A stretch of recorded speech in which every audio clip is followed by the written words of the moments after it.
Hello friends, ये कक्षा 10 का मैथ है जिसमें अध्याय 2 का नाम है पॉलिनोमियल बहुपद।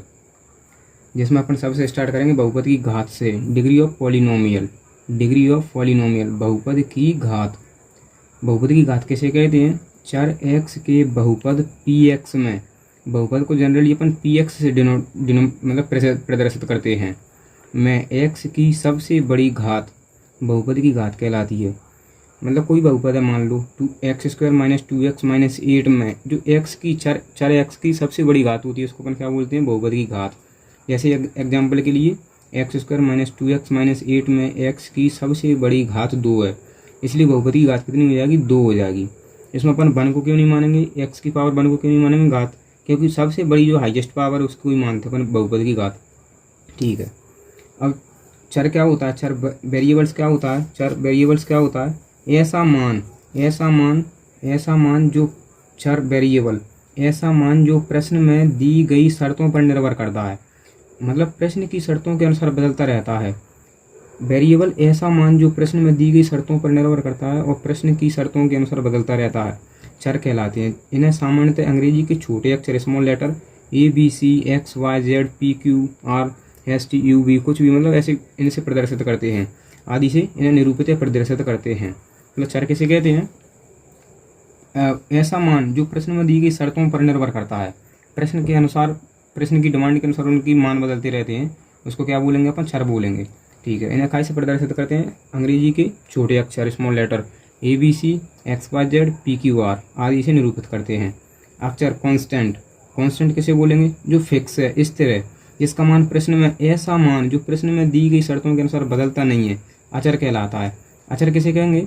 ऐसा मान जो प्रश्न में दी गई शर्तों के अनुसार बदलता नहीं है, एक बार ऐसे अचर कहलाते हैं। इनमें सामान्यतः संख्याएं आती हैं, इनमें सामान्यतः नंबर्स आते हैं। संख्या क्या आती हैं? संख्या नंबर्स आती हैं इनमें। जैसे उदाहरण के लिए ऐसे 1 है तो 1 बना ही रहेगा, मतलब इसको ये चेंज नहीं होगा इसमें कहीं भी। 3 है, 5 है, 0 है, -1 है, -8 है, -16, 14, ऐसे मतलब कोई भी अपन एग्जाम्पल ले सकते हैं। बहुपदों के प्रकार। अब अपन बहुपदों के प्रकार देख सकते हैं। बहुपदों के प्रकार कितने टाइप के होते हैं? Types of polynomials. मतलब टाइप्स ऑफ पॉलिनोमियल कितने प्रकार के बहुपद होते हैं वो देखो। सबसे पहले रैखिक बहुपद, लीनियर पॉलिनोमियल। रैखिक बहुपद, लीनियर पॉलिनोमियल। मतलब लीनियर पॉलिनोमियल कैसे बोलेंगे अपन? ऐसा बहुपद जिसमें चर, अभी मैंने आपको चर बताया था, चर किसे कहते हैं? मतलब जो प्रश्न की शर्तों के अनुसार बदलता रहता है। वेरिएबल जिसके मान फिक्स नहीं है। तो ऐसा बहुपद जिसमें चर की घात 1 होती है। चर की घात कितनी होती है? 1 होती है। चर की घात कितनी होती है? 1 होती है। तो क्या कहलाता है? रैखिक बहुपद कहलाता है। तथा जिसमें शून्यकों की संख्या भी 1 होगी। शून्यकों की संख्या कितनी होगी? जितनी घात उतने शून्यक, जितनी घात उतने शून्यक। चर की घात 1 होती है इसलिए शून्यकों की संख्या भी 1 होती है। तो रैखिक बहुपद कैसे बोलेंगे? जिसमें चर की घात 1 होती है। जैसे देखो एग्जाम्पल के लिए 2x + 5, 2x + 5, x की कितनी पावर है? 1, तो इसको क्या बोलेंगे अपन? 1 पावर को, चर की घात कितनी है? 1, तो इसको क्या बोलेंगे? रैखिक बहुपद। x - 10, इसमें चर की पावर कितनी है? 1, तो इसकी भी क्या बोलेंगे? रैखिक बहुपद। 3x + 12, इसमें भी x की पावर कितनी है? 1, ये 1, इसलिए इसको भी क्या बोलेंगे अपन? रैखिक बहुपद। ऐसी मतलब एग्जाम्पल के लिए और भी ले सकते हैं अपन। अब द्विघात बहुपद, क्वाड्रेटिक पॉलिनोमियल। द्विघात बहुपद, क्वाड्रेटिक पॉलिनोमियल। वह बहुपद, देखो द्विघात से क्या निकल के आ रहा है? 2 घात। मतलब जिसमें बहुपद की कितनी घात हो? 2।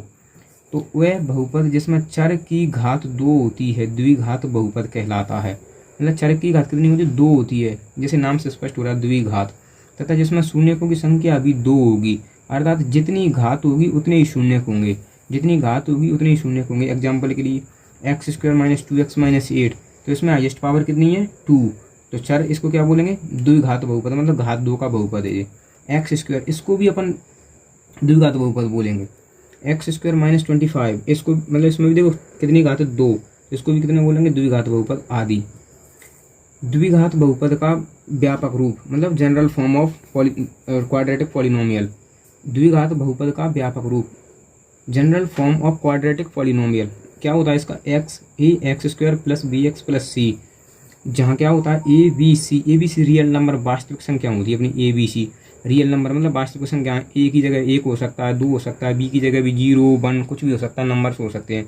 और यहाँ a ≠ 0, a कभी भी 0 नहीं होगा। a 0 क्यों नहीं होगा?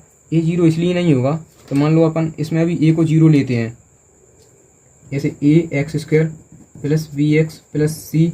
यदि अपन इसमें ए का मान जीरो ले लेते हैं, ए का मान जीरो, तो क्या हो जाएगा, ए का मान जीरो, देखो ए का यहाँ रखो, ए की जगह जीरो अपन जैसे जीरो रखेंगे तो कितना हो जाएगा ये बी एक्स प्लस सी। तो ये फर्स्ट वाला टर्म पूरा का पूरा जीरो हो जाएगा, वी एक्स प्लस सी। तो ये बी एक्स प्लस सी, मतलब ये अब क्वाड्रेटिक इक्वेशन नहीं बचा, द्विघात बहुपद नहीं बचा, द्विघात। यहाँ पे कितनी घात बची है, एक घात बची है, एक घात। तो ये अब रैखिक बहुपद हो जाएगा, रैखिक बहुपद, रैखिक बहुपद हो जाएगा जी, अब रैखिक बहुपद हो जाएगा जी। इसलिए अपन क्या करेंगे, ए का मान कभी भी जीरो नहीं हो सकता, इसलिए a not equal to zero, a not equal to zero. द्विघात बहुपद का व्यापक रूप a x square plus b x plus c, जहाँ ए बी सी क्या रियल नंबर है तथा ए नॉट इक्वल टू कितना होगा, जीरो। ए का मान क्या नहीं हो सकता, जीरो नहीं हो सकता। अब इसमें देखो त्रिघात बहुपद, अपने अभी क्वाड्रेटिक इक्वेशन द्विघात बहुपद देखा था, इसकी घात कितनी होती है, दो होती है। अब कितना चालू हो जाएगा अपना ऐसे त्रिघात बहुपद, मतलब क्यूबिक पॉलिनोमियल। ऐसा बहुपद देखो नाम से स्पष्ट हो रहा है, त्रिघात जिसमें घात तीन हो, ऐसा बहुपद जिसमें 4x की घात तीन होती है त्रिघात बहुपद कहलाता है। जैसे x की पावर 3, 3x की power 3 minus 2x square plus x minus 1, इसमें भी x की पावर 3 है, 2 माइनस एक्स क्यूब, इसमें भी x की पावर क्यूब है, मतलब तीन पावर होनी चाहिए, तो इसको क्या बोलेंगे, त्रिघात बहुपद। त्रिघात बहुपद का व्यापक रूप क्या होगा, a x cube plus b x square plus c x plus d, where जहाँ ए बी सी क्या रियल नंबर्स हैं, and a not equal to क्या होगा, जीरो। क्यों, अभी जो आपको मैंने द्विघात बहुपद में बताया था, ए यदि जीरो होगा, यदि ए वाला जीरो होगा तो ए वाला टर्म क्या पूरा की पूरा जीरो हो जाएगा, पूरा की पूरा जीरो। तो फिर ये त्रिघात बहुपद की जगह द्विघात बहुपद हो जाएगा फिर ये, इसलिए अपन ए का मान जीरो नहीं ले सकते कभी भी। बहुपद के शून्यकों का ज्यामितीय अर्थ, बहुपद के शून्यकों का ज्यामितीय अर्थ मतलब एक्स अक्ष को सरल रेखा, सरल रेखा कैसी होती है, सरल रेखा ऐसे, ये सरल रेखा बोलते हैं अपन इसको, मतलब ये सरल रेखा कैसी भी खींच सकते हैं, ऐसे भी खींच सकते हैं, ऐसे भी खींच सकते हैं, ऐसे भी खींच सकते हैं, इसको सरल रेखा बोलेंगे, सरल रेखा। या परवलय, परवलय, परवलय कैसा होता है, बलय, बलय जानते हो, ऐसे रिंग, आधी रिंग, आधा गोला, परवलय ऐसा भी हो सकता है जी, ऐसा भी हो सकता है, इस तरह से, इस तरह से भी हो सकता है, इसको क्या बोलेंगे, परवलय, इसको परवलय बोलेंगे, इसको अपन परवलय बोलेंगे। तो परवलय जितने बिंदु, मतलब एक्स अक्ष को सरल रेखा हो या परवलय जितने बिंदुओं पर प्रतिच्छेद मतलब काटती है बहुपद के उतने ही शून्य होंगे। बहुपद के कितने शून्य होंगे, जितने बिंदुओं पर एक्स अक्ष को सरल रेखा हो या परवलय हो, जितने बिंदुओं पर काटेंगी उतने ही उसके शून्य होंगे। चलो इधर से देखते हैं आप, जैसे मान लो उदाहरण के लिए, एग्जाम्पल के लिए, ये एक्स अक्ष अपन को बाय अक्ष नहीं देखना, बाय एक्सिस से अपन को कोई मतलब नहीं, अपन को एक्सिस एक्स एक्सिस से देखना बस, एक्स अक्ष को। ऐसे ये सरल रेखा अपनी एक सरल रेखा गई है, ये वाली ये सरल रेखा, तो ये सरल रेखा देखो बाय अक्ष पर प्रतिच्छेद कर रही है, जहाँ पर ये बाय अक्ष पर प्रतिच्छेद कर रही है जहाँ पर, तो इससे अपन को कोई मतलब नहीं, अपन को मतलब एक्स अक्ष पर प्रतिच्छेद कर रही है जहाँ पर, तो कितने बिंदु पर कर रही है, एक बिंदु पर प्रतिच्छेद कर रही है। तो एक्स अक्ष को एक बिंदु पर प्रतिच्छेद करती है सरल रेखा, इसलिए इसके शून्य एक होंगे क्योंकि एक बिंदु पर प्रतिच्छेद कर रही है। इसी प्रकार इसको परवलय बोलेंगे, आधी रिंग या आधा गोला बोलते हैं अपन, इसको परवलय बोलेंगे। तो देखो एक्स अक्ष ये वाला है, एक्स अक्ष ये वाला एक्स अक्ष है, ये एक्स अक्ष, ये धनात्मक एक्स अक्ष रहता है, ये ऋणात्मक एक्स अक्ष रहता है, ये धनात्मक बाय अक्ष रहता है, ये ऋणात्मक वाई अक्ष रहता है। तो अपन को क्या करना, बाय अक्ष वाले को नहीं देखना, बाय को कहीं भी काटे अपन को कोई मतलब नहीं उससे, अपन को तो एक्स से मतलब है। देखो तो एक्स अक्ष को एक बार तो जहाँ प्रतिच्छेद कर रही है यहाँ काट रही है माइनस बाय अक्ष पर, एक बार प्लस बाय अक्ष पर काट रही है, तो कितनी बार काट रही है, दो बार। तो एक्स अक्ष को परवलय दो बिंदुओं पर प्रतिच्छेद करता है, इसलिए इसके शून्य भी कितने होंगे, इसलिए इसके शून्य भी दो शून्य होंगे। कितने शून्य होंगे, दो होंगे। तो अपन ने इसकी पूरी थ्योरी पढ़ ली। अब अपन को उसका पढ़ना गया प्रश्नावली 2.1, इसकी अपन को प्रश्न एक्सरसाइज 2.1 पढ़ना है, जो कि अपन नेक्स्ट क्लास में पढ़ेंगे। ठीक है।